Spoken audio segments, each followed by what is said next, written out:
Баяғыда мақта қыз болыпты. Бір күні мақта қыз үйін жинап мысықты шақырады. Мысық келмейді. Келмесең келме деп мейізді өзі жеп қояды. Жеп болған соң мысық келіп, неге шақырдың деп сұрайды. Мақта қыз үндемейді. Сонда мысық, ендеше қатығыңды төгем дейді. Ал мен сенің құйрығыңды кесіп аламын дейді мақта қыз. Мысық қатықты төгеді. Мақта қыз мысықтың құйрығын кесіп алады. Апа, құйрығымды берші. Менің қатығымды төле, құйрығыңды сонда аласын. Мысық жүгіріп сиырға барады. Сиыр, маған қатық берші.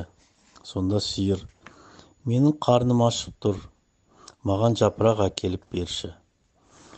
Мысық ағашқа барып, ағаш, жапырағымды берші дейді.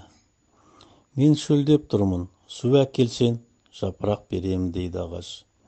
Мысық суға бара жатса, су әкел жатқан қыздарды көреді. Қыздар, маға су беріңіздерші.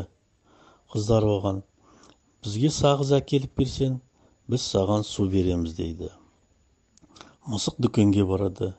Әй дүкенші, маған сағыз берші. Маған жұмыртқа әкеліп бер дейді дүкенші. Мысық тауыққа барады. Тауық, маған жұмыртқа берші. Тауықтар, бізге дән әкеліп берсең, біз саған жұмыртқа береміз дейді. Енді не қылам деп бара жатса, бір ін қазып жатқан тышқанды көреді. Мысық тышқанды бас салады. Жаным барында айт, үйінде не бар дейді.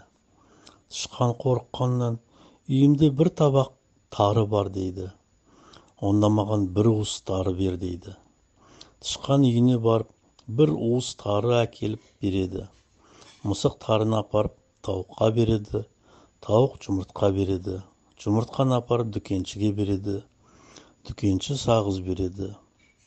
Сағызды апарып қыздарға береді. Қыздар су береді. Суды апарып ағашқа береді. Ағаш жапырақ береді. Жапырақты апарып сиырға береді. Сиыр қатық береді. Қатықты апарып мақта қызға береді. Ал мақта қыз мысықтың құйрығын қайтарып береді.